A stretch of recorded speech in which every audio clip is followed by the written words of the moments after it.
Olá, amigos e amigas aqui da TV Humana. Hoje, no programa Papo na Cidade, eu, Garcia, estou aqui falando com meu amigo Hidalgo. Hidalgo é CEO de uma empresa de tecnologia chamada Insys, qual nós vamos conhecer hoje o seu trabalho, sua história e mais o que o Hidalgo quiser falar para nós, certo, Hidalgo? Muito obrigado. Quero falar tudo. É muito mais simples, né? Então tá bom. Hidalgo, então conta para quem está nos vendo aqui, quem é você? Bom, meu nome é Hidalgo Dalcoleto, eu sou um empresário do ramo de tecnologia já tem alguns anos, acho que mais anos do que eu esperava, porque eu estou desde 96 nessa seara. Atualmente eu faço parte de um conglomerado de fábricas que montam notebooks, tablets, servidores, hubs, a gente monta um pouco de tudo. A ideia principal da vinda dessa fábrica para o Brasil é chegar aqui para atender o mercado de educação e levar os computadores, seja ele 3, 5 e 7, para pessoal que, assim, de menor renda, né? Então a gente sempre brinca com isso, que o fato da pessoa não ter uma renda talvez tão alta não significa que ele não possa ter uma educação digital tão boa quanto ele merece. Então essa é uma das ideias que a gente tem trazido aqui para o Brasil, no formato da Insys Brasil. E a Insys, qual que é a origem dela? Que país que ela se originou? A Insys, a sede da Insys é em Portugal, nós estamos na cidade de Aveiro, a gente é a Veneza portuguesa, que tem um córrego maravilhoso lá, que vai para Ria. Tem a cidade dos ovos moles, que é um doce maravilhoso para quem gosta de doce, é formigão. Nós estamos com 3 fábricas lá, 2 na China, uma na Ucrânia e uma em Angola. E nós somos a 8ª fábrica aqui, sempre com foco em educação na comunidade europeia e agora em educação na comunidade latana, que é a Latinoamérica.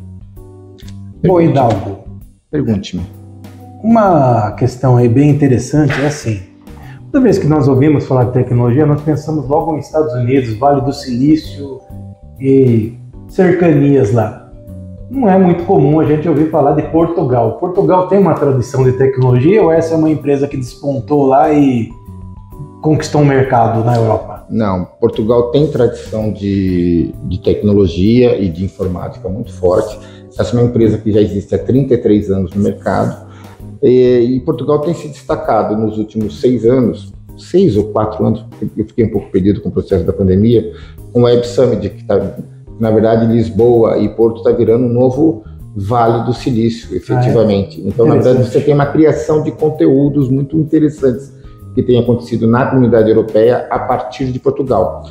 Ela não tinha, na verdade, como é que eu te diria isso?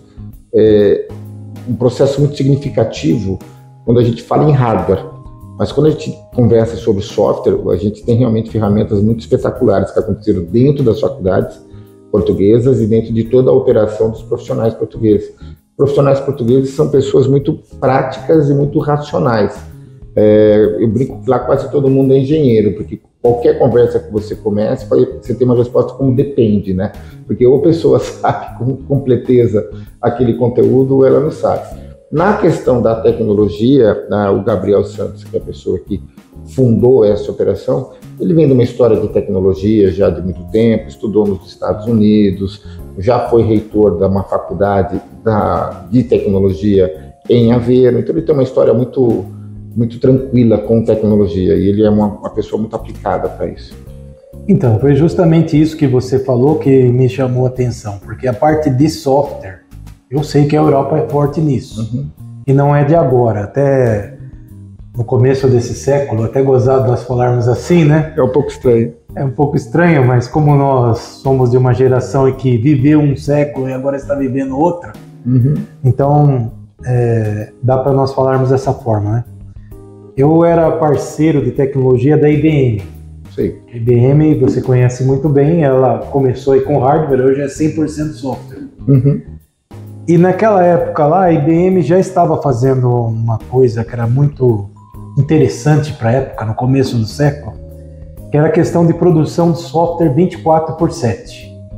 Eles tinham desenvolvido uma metodologia de desenvolvimento de software muito eficaz, na época se chamava CMM. Hoje eu nem sei mais quais são que tem aí, mas naquela época era bem eficiente. E eles conseguiam fazer o seguinte, eles tinham, tipo aqui no hemisfério que nós estamos aqui, né, Estados Unidos, América, Brasil e tudo mais aqui, trabalhava um determinado fuso horário. Sim. Aí conforme o mundo ia girando, aqui que o pessoal ia dormindo, o pessoal lá da Europa acordava ou estava ainda acordado, eles assumiam a codificação dos mesmos programas e continuavam. Então isso daí, nós sabíamos aí que tinha bastante, vamos dizer assim,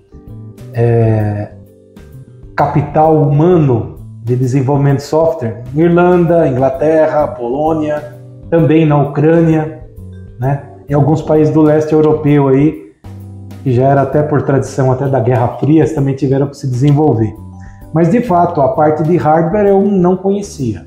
Eu fico surpreso aí de saber que Portugal hoje tem aí uma empresa, como você falou, de mais de 30 anos aí produzindo equipamentos em larga escala, como você falou, que são várias plantas que eles têm, né? E você tem números aí que você possa passar para a gente, a produção, quantos equipamentos são produzidos por mês? Olha, eu não sei te passar literalmente, porque as entidades atualmente fabris, cada uma tem um número, né? Então os números da China são um, os números de Aveiro são outro, mas a gente tem no grupo o faturamento perto de 1,5 bilhão, e a Inforlândia, que é a detentora, a hold detentora de Portugal, faturou no ano passado 345 milhões só para a comunidade europeia.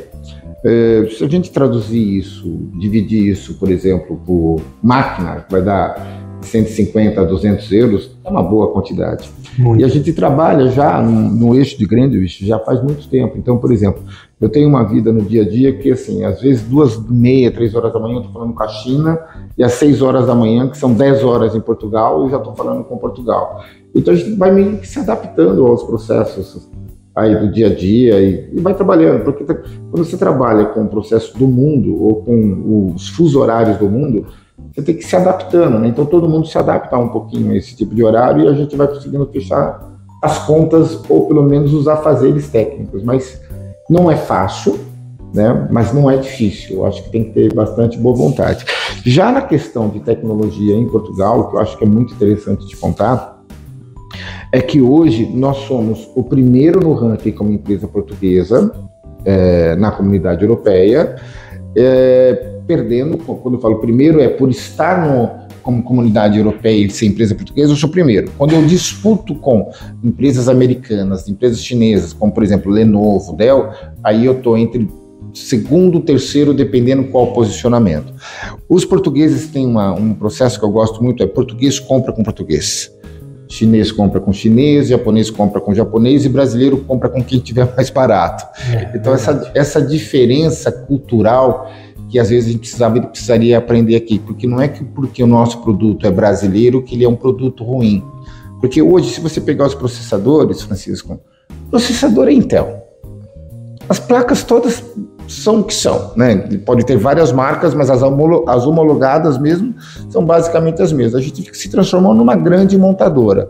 Se a gente for se enveredar para falar sobre pesquisa, sobre novos processos, seja eles processadores quânticos ou não, a gente surfa numa outra seara, num outro mar, de fato. Mas efetivamente, quando a gente conversa em produto, a roda é igual para todo mundo, o pneu é igual para todo mundo. Então, outro dia eu estava conversando com um amigo e falei assim, pneus, você tem Pirelli, Goodyear, Continental.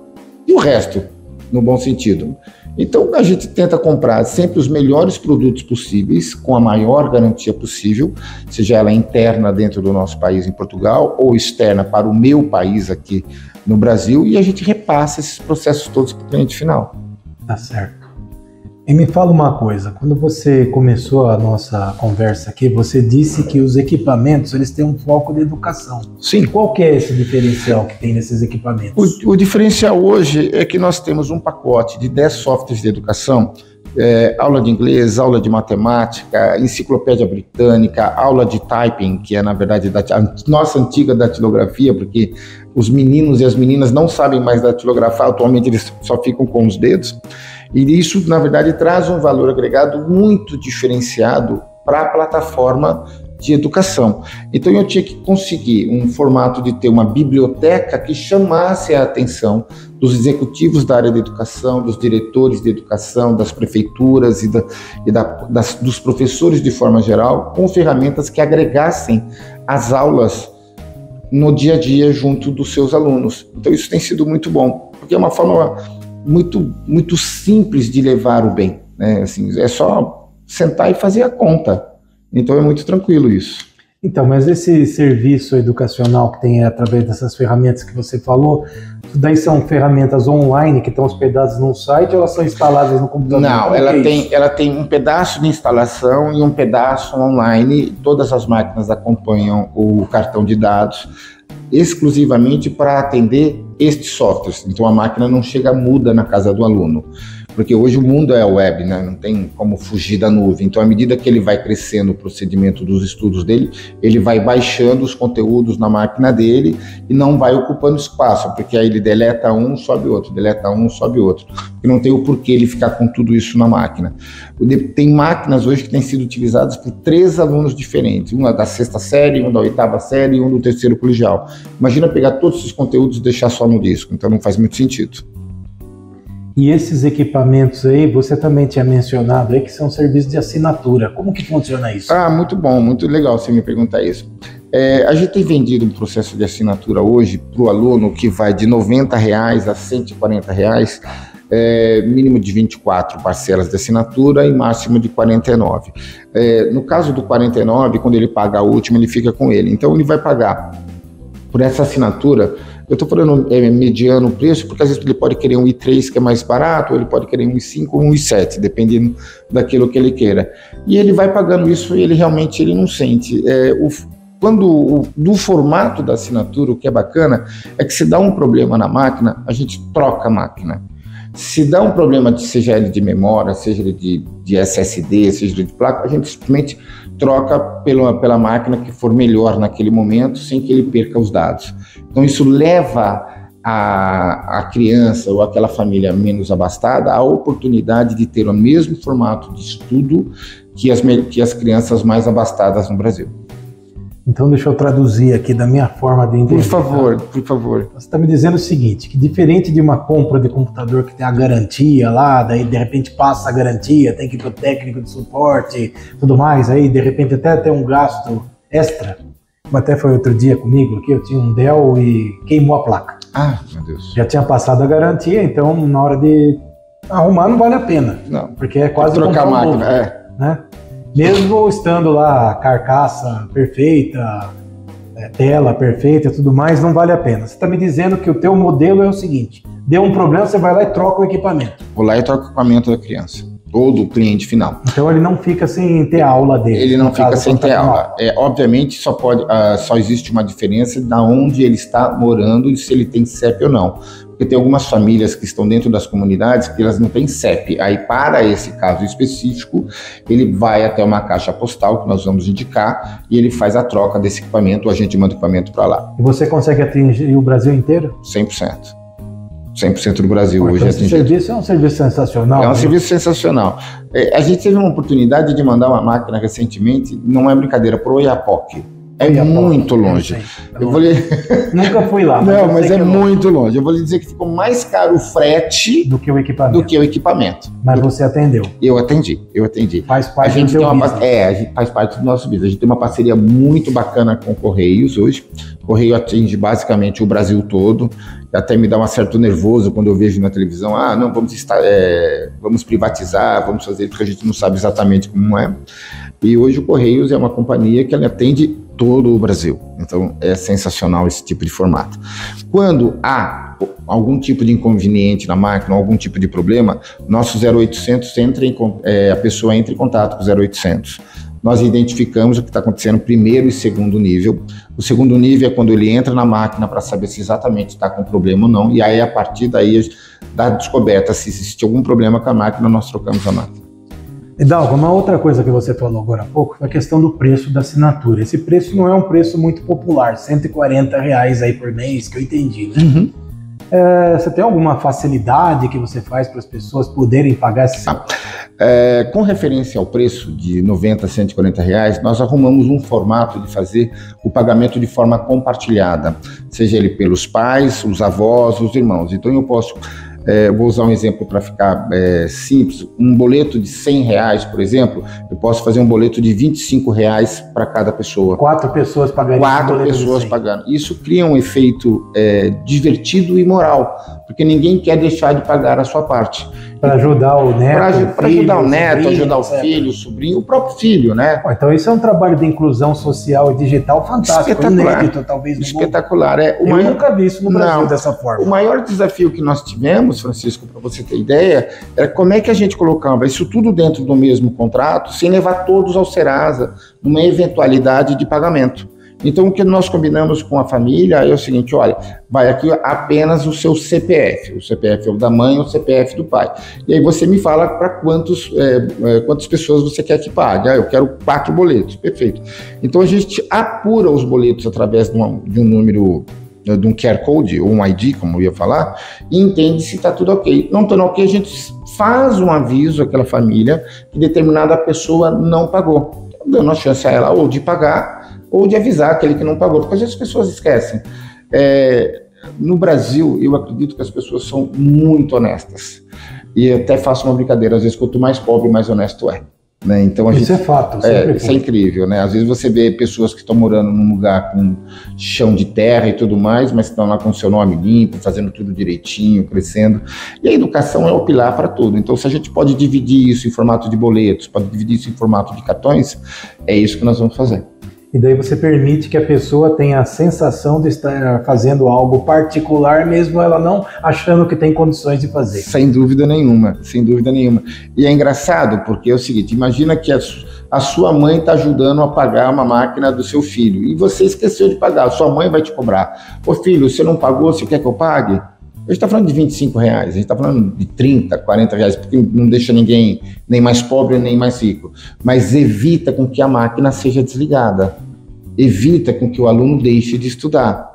Evita um constrangimento desnecessário para o aluno e para aquela família. Então, se todo mundo cotizado ou cooperado, todo mundo consegue se ajudar e consegue seguir em frente. Essa saída sua aí foi fantástica, ela devia ter sido adotada com relação às operadoras de telefonia na época do Covid. Concordo. Porque o nosso governador, eu não vou falar saudoso, porque eu não sinto nada, né, por ele, mas nosso governador da época de Covid, da pandemia, né, que eu estou dizendo, em 2020, chegou e falou, não, vamos colocar todo mundo em casa, daí o cara estuda lá, tal, só que esqueceu um detalhe, não é todo mundo que tem internet, não é todo mundo que tem computador. Concordo. E daí na cabeça também desse governador e de outras pessoas aí, não, porque daí o cara tem um celular dele lá, também esqueceram que não é todo mundo que tem celular. Além do que, a pessoa que teve a ideia de estudar em celular nunca estudou, porque senão ia ver que é terrível.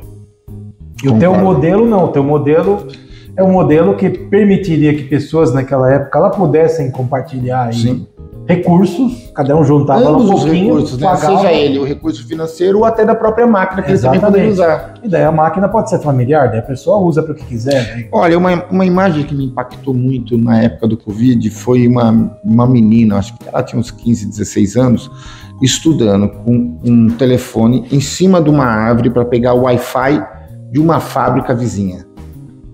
Aquilo me comoveu muito. Falei, poxa, a gente tem que fazer alguma coisa de diferente para essa meninada, no bom sentido. E tem muita coisa boa no Brasil que a gente pode fazer. A gente tem um Brasil que tem tudo para dar certo. É só a gente criar soluções que sejam criativas e não sejam invasivas. O grande desafio é não olhar o seu cliente como uma carteira de dinheiro, mas olhá-lo como um continuismo de processo. Eu não quero vender para ele uma única vez, eu quero vender para ele sempre que for possível, no melhor custeio aplicável, na melhor forma para ele pagar, fazer com que as coisas efetivamente andem, porque senão não tem jeito. Se a gente não facilitar como indústria ou como uma operação bancária para essas pessoas puderem comprar, elas não vão conseguir. Baseado nisso aí que você falou, você me fez lembrar aqui de uma situação que eu li algum tempo atrás, ouvi o vídeo, não lembro direito. Não foi na época do Covid isso, porque senão não daria para acontecer da forma como foi. Mas era algo parecido, que era um menino que sempre ia numa loja de computadores e ficava lá mexendo nos computadores todo dia. Aí até que descobriram por quê, porque ele ia lá para estudar.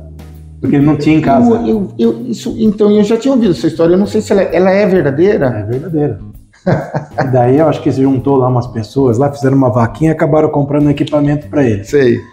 Mas daí o que eu estou querendo passar com isso é que o teu negócio aí eu acho tão bom que eu acho que é uma coisa que tem que ser muito melhor divulgada. Porque é algo de inclusão mesmo, que a gente ouve sempre falar inclusão digital para lá, inclusão digital para cá, mas o pessoal nunca faz alguma coisa de fato. E isso é de fato. Eu vou lhe dizer o seguinte, atualmente, no ensino fundamental 1 e do fundamental 2, que é da 5ª série à 9ª, do 1º ao 3º colegial, existem 47 milhões de alunos. A média é um computador para cada 25. É claro que quando a gente fala de Brasil ou faz uma comparação com Portugal, eu ouso te dizer que às vezes Portugal cabe dentro dos jardins, né? Fazendo uma brincadeira entre nós. Mas é fato. É fato. Então, assim, a gente está falando que o estado de Portugal, se eu não me engano, o último censo era 17 milhões. Se eu estiver errado, eu vou buscar a informação. E a gente está numa grande São Paulo com 22 milhões.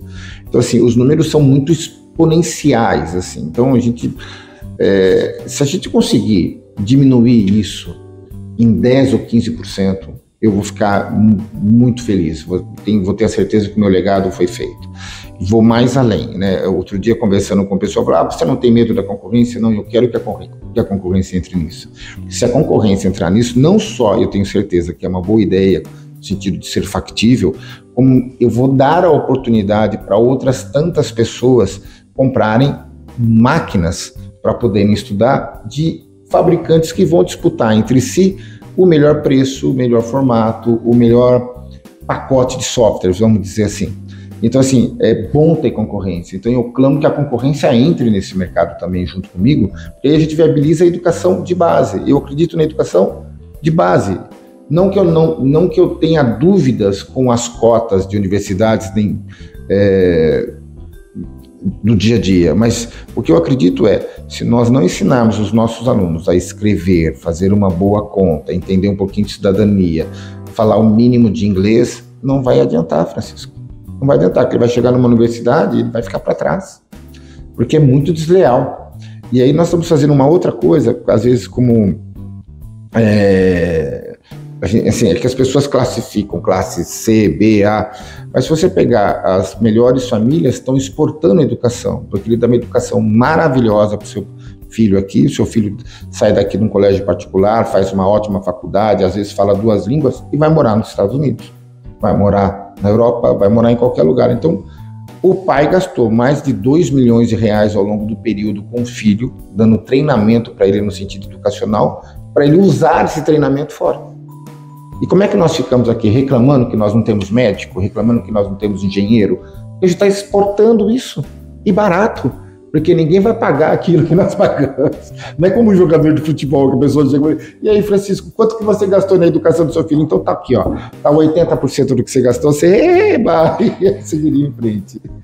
Isso daí que você abordou agora é uma questão aí que eu debato há muitos anos com algumas pessoas. Eu vou explicar melhor. É o seguinte, eu já fui professor universitário.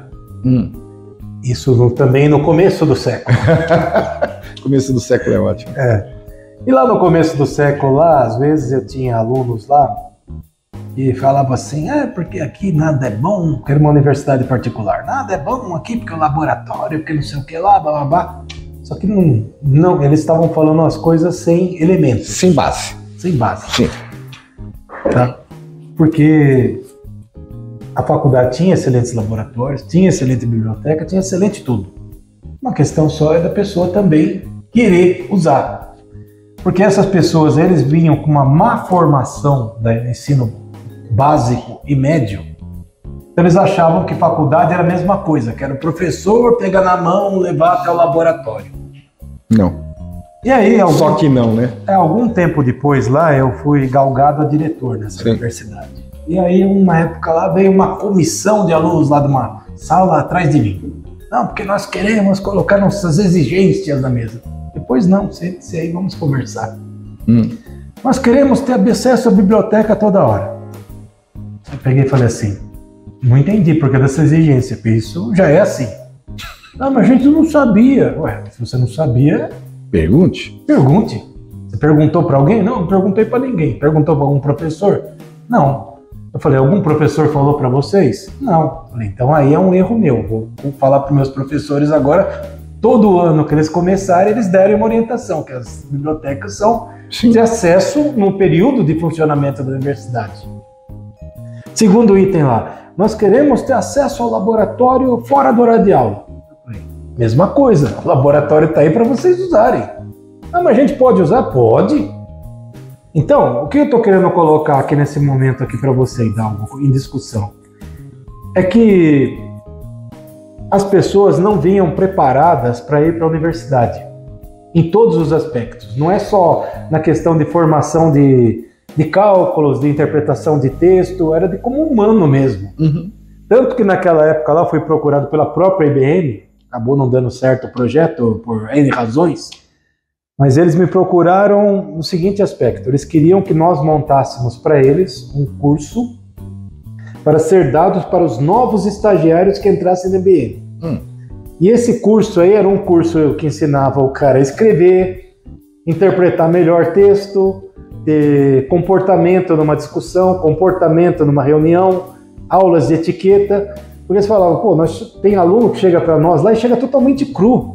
Nós temos que ensinar coisas básicas para eles, que não tem nada a ver com o lado profissional, o lado enquanto ser humano, né? Então eu concordo plenamente com você que a solução para o Brasil e para o mundo é o ensino básico, tanto o básico quanto o fundamental. Se não tiver um excelente acabamento ali no produto, que o produto é a formação do aluno, não adianta nada depois eles ficarem se matando para fazer cursinho, para Enem, para isso, para aquilo, que vão chegar totalmente despreparados. Assim, depois quando você tem um pouco de idade, que é o nosso caso, a gente teve que se reinventar, Francisco. Eu já me reinventei pelo menos 12 vezes. Não, eu ia falar umas 10 vezes, mas eu acho que pelo menos de 12 a 15 vezes, porque a gente pegou um período do downsize, saiu do mainframe, downsize. Eu trabalhei muito nessa época. Aí a gente não entendia exatamente quais eram aquelas marcas, não entendia o banco de dados, então estava falando de Oracle, não tinha padrão. Software, o Windows 3.6, 3.4, aí ele virou uma plataforma. Então a gente veio se reinventando. Eu acho que o grande desafio que as nossas crianças têm hoje é assim: de primeiro nós sabíamos algumas respostas, mas nós procurávamos através de algumas perguntas.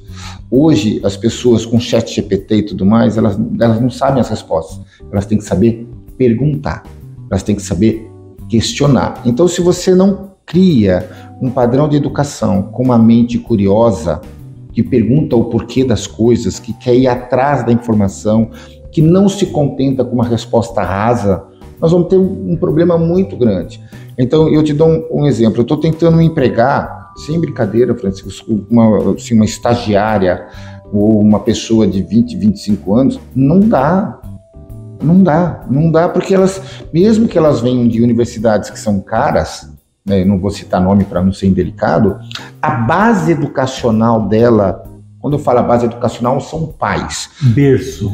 Traduzindo para berço. O pai levou a menina para Paris para conhecer o Olimpiá, mas não levou aqui no Teatro Municipal porque tinha medo da Cracolante. O pai levou para Roma, mas não andou no subsolo de Roma. Só levou nas lojinhas, na compra. Então a gente tem tido hoje um ambiente que para mim é muito assustador, porque é um ambiente raso. Então, assim, o porquê das coisas. Então, a cidadã vai no Louvre, em Paris, vê a Mona Lisa, sai correndo e não consegue ver uma tapeçaria que está na parede oposta de quase 8 por 10 metros. Está ali. Porque ela só foi lá, viu e foi embora, correndo. Não, e tem mais uma coisa que você esqueceu de falar, né? Tirou uma selfie.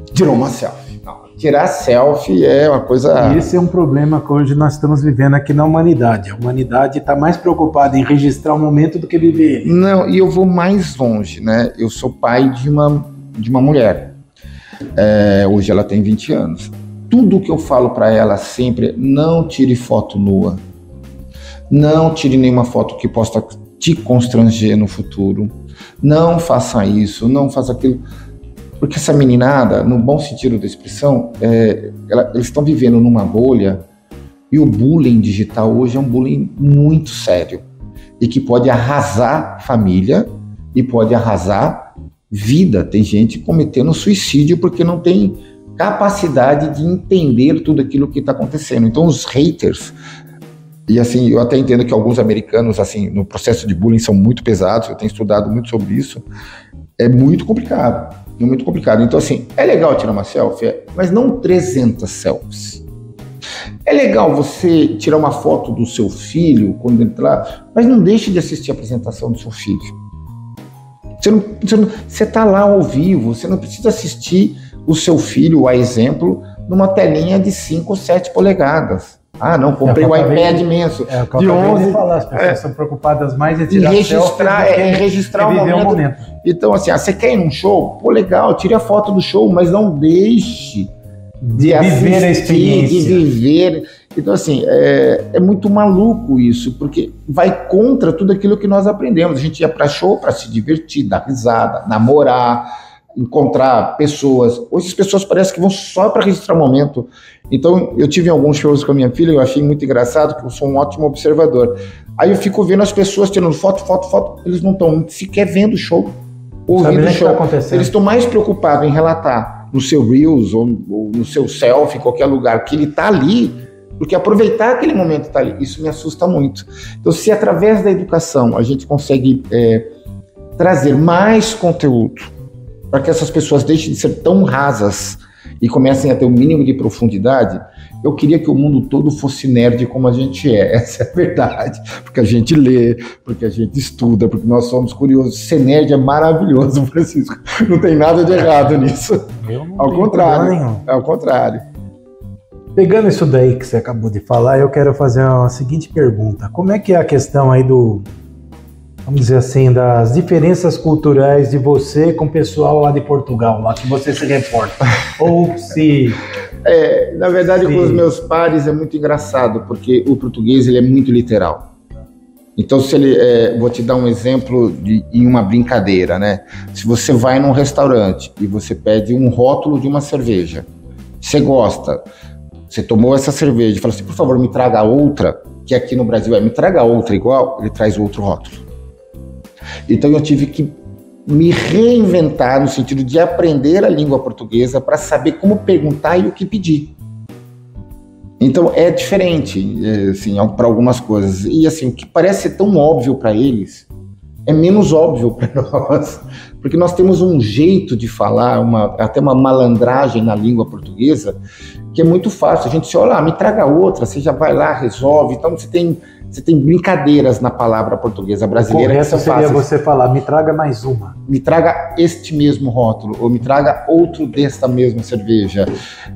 Tem outro tipo de brincadeira. Eu estou assim, levando coisas extra fábrica para você entender. Você entra num restaurante, ele entrega refeições do meio-dia às 3 horas da tarde. Você chega às 3h15.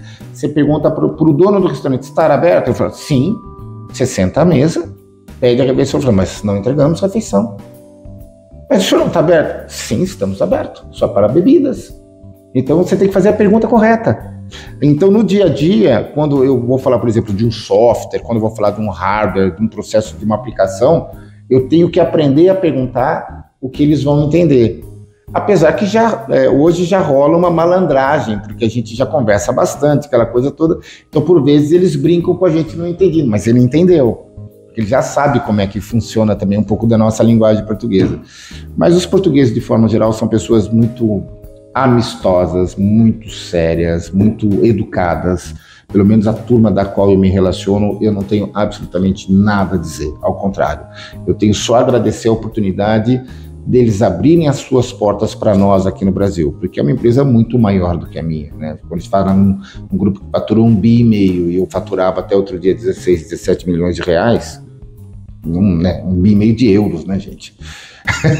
Qualquer coisa na moeda em euro é pelo menos 5 vezes aquilo que nós faturávamos. Então é interessante que eles abriram a porta e eles são, guardada a devida proporção, humildes. Quando eu falo humildade, não é que ele se perfaz de coitadinho, não, ele te trata de igual para igual. Então é diferente daquela mentalidade americana, eu sou desse tamanho, você me respeita. Ele se iguala aqui porque ele sabe que em algum momento você pode estar assim. E eles, de forma geral, têm muita consciência do que é o tamanho do Brasil. Sonho do português, na média e no bom sentido da brincadeira, é vender para o Brasil, que é uma comunidade de 222 milhões de pessoas. Então não tem como não olhar o nosso mercado como um mercado extremamente promissor e a crescer sempre, né? E me fala uma coisa. Esse papo tá bom, hein? Obrigado pela oportunidade. Bom, seja bem-vindo. Como que você conheceu esses portugueses? Foi de andanças, de viagens que você fez a trabalho? Não, isso é uma boa pergunta. Como é que foi isso daí? Uma curiosidade. Não, eu vou te dizer. Eu conheci esse português através de um argentino.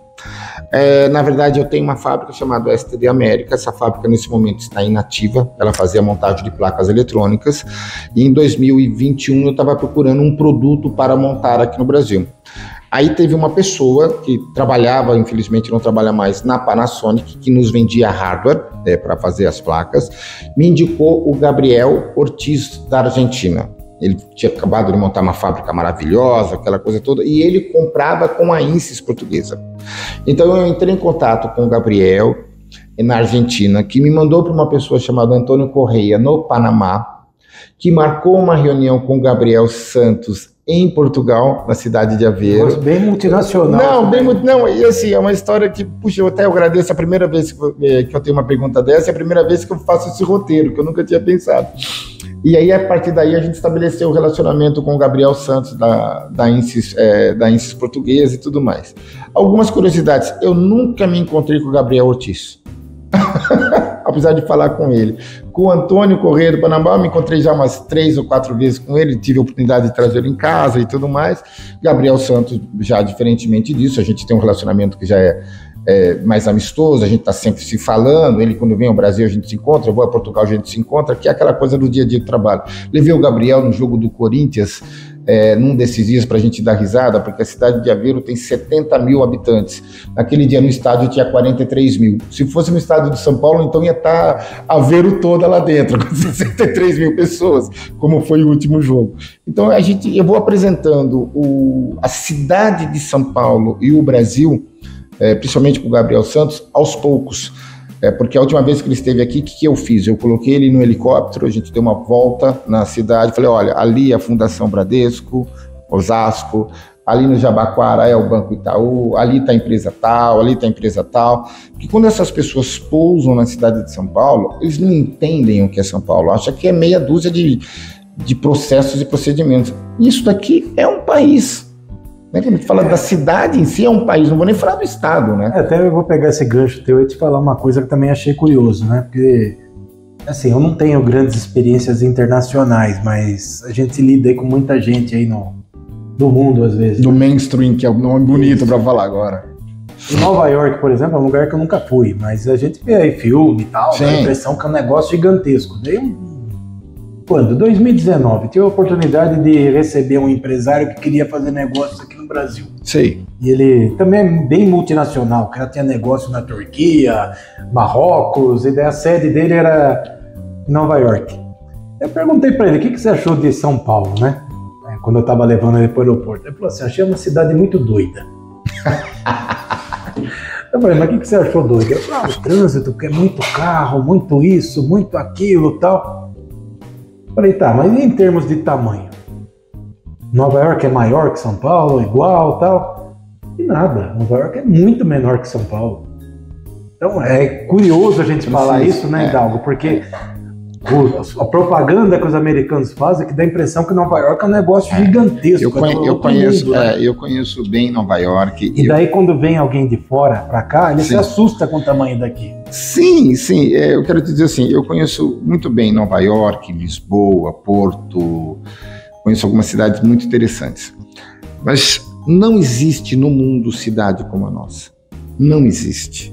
Não existe. Aqui você tem todas as migrações possíveis, com toda a gastronomia possível. Aqui em São Paulo só não faz negócio quem não quer, porque o paulistano ou paulista de forma geral, ele é aberto a isso. Ele quer conhecer pessoas, ele quer fazer negócio com essas pessoas, quiçá fazer amizade, né? Aí você tem um pouco de tudo. E essa cidade, às vezes quando eu volto de Portugal, ou de qualquer outro lugar que eu esteja, a sensação que eu tenho ao chegar aqui é de uma panela de pressão. Se eu sinto que ela... Não sei se todos sentem isso. Isso não tem a ver com dinheiro, não ter dinheiro, não. É o clima da cidade, porque aqui está todo mundo sempre correndo. Aqui ninguém deixa você, às vezes, briga com você porque você passou 5 minutos no semáforo. Aqui você começou a montar clubes dentro dos condomínios. Então, às vezes você tem gente que mora no condomínio, tem piscina aquecida, piscina... Agora é supermercado. E agora é supermercado. E já também está entrando no salão de beleza. O salão de beleza eu não sabia. E também alfaiate. Conheço já esse serviço que estão sendo implantados. Sensacional, sensacional. Porque, na verdade, você leva para casa da pessoa o tempo que ele não tem. E se a gente parar para pensar, isso é muito louco. Você fala, então, poxa... Mas juntando as ideias que você está falando, São Paulo é uma cidade sensacional. Sim. O problema é que tem paulista que não conhece São Paulo. Assim como eu não moro em São Paulo, mas eu me considero mais paulistano que muita gente que mora aqui. Eu moro numa cidade vizinha, que é Santo André. Sei. E lá acontece a mesma coisa. Tem um monte de andreense lá que não conhece a própria cidade. Isso que você falou agora há pouco aí do cara levar lá no Louvre... Em Paris e não vai aqui... Mas é porque, por vezes, ele tem preconceito de ir aqui. Então, isso que me incomoda. Mas eu quero falar que é tipo assim, tem lugar que ele pode andar, de certa forma, sossegado. A Paulista é fechada de domingo. E se você pegar a quantidade de museus, casa de arte que tem na Paulista... Pô, não ir no MASP? Talvez poucos lugares do mundo que tenham a quantidade de museus, casas de arte e tudo mais que tem na Paulista. Só que tem algumas que são pouquíssimas conhecidas. Sim. A maior parte da população conhece o MASP. Sim. Talvez lá alguma conhece às vezes de nome. Francisco, eu conheço pessoas que moram na periferia que nunca foram na Avenida Paulista. Mas isso... isso para mim é um troço... Já ouvi falar de tão elástica que é a nossa cidade. Outro dia eu fui fazer uma visita num cliente que tem um supermercado para lá do Corinthians Itaquera. Eu não sei nem o nome do bairro, mas eu andei uns 30 Guaianazes deve ser. Não sei se é a cidade de Tiradentes. Eu sei que é muito longe. Eu sei que estava na borda com alguma coisa. Guaianazes, São Miguel ou Itaim. Os bairros que tem lá muito longe, muito longe. E aí quando eu cheguei, ele me falou assim, venha de metrô até a última estação e aí você toma um Uber, porque você vai se perder menos. Amigo, eu andei mais 30 minutos de Uber para chegar no endereço dele. Então assim, isso é São Paulo. Isso é São Paulo. Então, assim, a brincadeira, eu teria cruzado, basicamente, metade de Portugal e quase ter batido na Espanha. Então, a gente tem que entender o tamanho dos países, o tamanho do processo e o tamanho do nosso sapato. O nosso sapato aqui é grande. E se você não tomar cuidado, você se perde no sapato. Essa é a principal preocupação que eu tenho. Eu tive conversando na última sexta-feira com uma empresa, falou assim, não, gostaria de trabalhar com as máquinas do governo e tudo mais.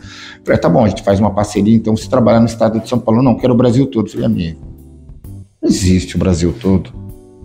Você não dá para conhecer o Brasil todo. Você pode ter, assim, 3 pessoas no Amapá, uma pessoa no Paraná. Não existe, porque o nosso país eu falo que é intercontinental. Mas o correto é falar que ele é continental, porque é muito grande. Às vezes a gente demora para atravessar o nosso país 2, 3 horas. Quando você vai para Manaus, olha a distância que é isso. Quando você vai para Brasília, gente, é muita coisa. Então assim, vamos fazer primeiro o que está do lado de casa, depois a gente olha para fora, que já é muito. E assim eu tenho seguido a vida. Então, pegando esse gancho aí que você falou, tem mais uma coisa aí que, principalmente essa geração que está aqui hoje em dia, de 20 e poucos anos, 30, provavelmente nem deve saber, nem deve se lembrar aí, quer dizer, os de 20 com certeza não vão lembrar porque eram nascidos, os de 30 pouquíssimos vão lembrar porque eram crianças, e os de 40 talvez não lembrem também. Porque já está com algum desafio. Mas exatamente há 30 anos atrás, não sei se você se lembra, que houve aí um plebiscito para separar Santo Amaro do resto de São Paulo e criar um município. Não, foi um pouco mais de 30, não foi? Foi por volta ali de 92, mas eu me lembro, eu não tenho profundidade no assunto, mas eu me lembro da história. Foi mais ou menos 92. Você estava encabeçando isso como estudante na época? Não, mas é o que eu estou querendo dizer assim, para ver o tamanho da cidade. Porque se separasse Santo Amaro, que daí não é só o bairro de Santo Amaro, que a gente está ouvindo aqui, é a Zona Sul inteira, seria metade de São Paulo. Cara, a Zona Sul, assim, o último censo que eu me lembro de ter visto, a Zona Sul tinha 600 mil eleitores. São muitas pessoas. E São Paulo também, até para quem estiver vendo aqui que não é daqui, nós temos bairros aqui que ficam a mais de 50 quilômetros do centro da cidade. Não precisa ir muito longe. Com uma aldeia de índios também. Tem. Ali perto de São Bernardo, se eu não me engano, que tem...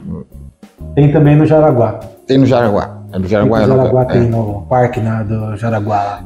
O que eu penso é o seguinte, a gente tem que conseguir levar a educação de qualidade para essa turma toda. Mas é justamente por isso que eu estimulei essa conversa aqui da proporção de São Paulo. Sim. O país inteiro já é uma grande dificuldade. Como você pegou e falou, você despachou um computador para a Oiapoque. Nossa, que longe. Custou mais caro até do que o próprio computador. Mas só a própria cidade de São Paulo já é muito maior que muitos países, já é um potencial gigantesco e com diferenças também, tanto financeiras quanto diferenças culturais, diferenças de educação gigantescas, que só aqui já é um universo enorme para ser explorado. Nós temos a gente tem muita cultura e muita pluralidade na cidade de São Paulo. Aqui nós temos de tudo. Temos gente do Sul, gente do Norte, gente do Nordeste. Do mundo inteiro. Do mundo inteiro, mas especificamente a gente tem vários dialetos que acontecem na cidade de São Paulo. Então, eu até brinco assim, vá num restaurante japonês e peça para saber quem é o sushi man. Quantidade de cearense, de nortista. Mas é verdade. É sensacional, é sensacional. Mesmo. Então, assim, eles aprenderam aquela coisa toda. Então, assim, é uma cidade extremamente pujante com prestação de serviço, é uma cidade extremamente pujante na adquirência de tecnologia, de buscar tecnologia, de processos melhores. Repare depois do Covid o que aconteceu. Você tem catracas agora que medem a sua temperatura. Gente, isso é muito louco. É verdade. Quando você para pensar, é muito louco isso. Então, outro dia eu até estava conversando com uma moça que ela era recepcionista e eu perguntei assim, gente, eu tenho saudades da época que eu só falava que ia em tal andar, você ligava e eu podia subir. Agora eu tenho que fazer um cadastro, eu tenho que fazer o QR Code, a pessoa tem que ir lá no e-mail, tem que fazer a liberação. Essa liberação vem para o seu sistema, nem sempre ela é sincronizada, aí você tem que sincronizar e você... Ok, daqui a pouco isso está tudo em dia, eu não tenho dúvida. Mas a pergunta é, eu preciso de tudo isso? Não sei. Pois é. Agora, que eu preciso, sem nenhuma dúvida, é de educação na base. Porque a educação na base, criar-se-ão vários processos como esse, que talvez a gente nem precise agora, mas possa ser muito útil em um outro momento. Perfeito. Hidalgo, qual que é o futuro da InfoSys e dos teus planos? Da INSYS? Da INSYS, desculpa. Imagina... O futuro da INSYS é continuar trabalhando para uma educação pujante, é continuar trabalhando com a maior qualidade possível, entendendo todo o ecossistema e a jornada do cliente. Outro dia me perguntaram qual era o meu maior desejo, que o cliente tivesse problema para que eu pudesse resolvê-lo, porque assim a gente faz uma marca e a gente cria fãs da marca. Então o futuro é trabalhar de forma incessante, seguir em frente e ter uma boa equipe de atendimento. E quais são os seus planos? Pessoais ou profissionais? Ambos. Pessoais. Eu já estou num processo de uma compra de uma quinta em Portugal, que nada mais é do que a que a gente chama de fazenda, chácara, dá o nome que você quiser, para fazer um pouquinho de enoturismo, porque o governo português apoia muito isso. Isso é um projeto pessoal. E o meu projeto profissional é conseguir pelo menos que 15% da população estudantil do estado de São Paulo tenha uma máquina. Muito bom. Ambicioso. É um trabalho bem nobre. É bastante ambicioso. Uma meta bem... factível. Bem arrojada. Ela é arrojada, mas ela é factível. Não é uma meta utópica. Ela é uma meta bem factível. Bom, Hidalgo, nós temos que pensar aqui no fim do programa, então eu queria te fazer uma pergunta. Estou chateado com isso já. O que você gostaria de falar aqui, por último, aqui para quem estiver nos ouvindo? Tenha fé no Brasil. Você tem fé no Brasil? Muita. Tenha fé no Brasil, tenha fé nas pessoas. Não precisa fazer algo para ganhar outro algo. Simplesmente faça. Tenha fé no Brasil. Trabalhe do que estiver trabalhando com paixão e dedicação. É mais simples. Deixa de ver a grama do outro e faça a sua grama crescer. Tá certo. É isso que eu acredito. Bom, Hidalgo, como eu te disse, obrigado. Nós temos um tempo aqui. Eu queria te agradecer aqui pela participação aqui no nosso programa. Por tudo isso daí que você passou aqui para nós. Muito obrigado. Que o seu produto e tuas ideias aí floresçam muito mais, cresçam, atinjam seus objetivos. Amém. Que você continue ajudando aí as pessoas a fazer a inclusão digital aqui nesse país carente de informação. Hoje nós temos mais desinformação do que informação. Nem fale. Eu agradeço o seu convite, sempre estarei à sua disposição. Sei que você é um profissional ímpar e tem muito a agregar também, não só com as pessoas que estão ao seu lado, mas com o Brasil. Muito obrigado.